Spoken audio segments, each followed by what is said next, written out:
खूप पातळही नाही आणि खूप घट्टही नाही आहे. हे बघा, हे मिश्रण आता ग्लासमध्ये घालून घेते मी.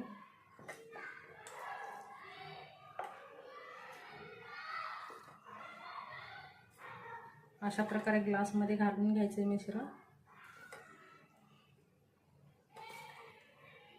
2 ग्लासमध्ये बसून जाईल आपलं मिश्रण हे.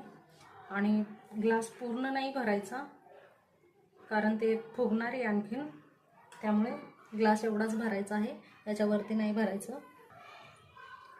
हे पहा, आपलं सर्व मिश्रण बसलेलं आहे ह्या ग्लासमध्ये आणि ग्लास मी अशा पद्धतीने भरून घेतलेले आहे. आता त्याच्यावरती थोडेसे तीळ टाकूया आपण वरच्या साईडने. खूप छान दिसतं तीळ टाकल्याने आणि टेस्ट छान येते.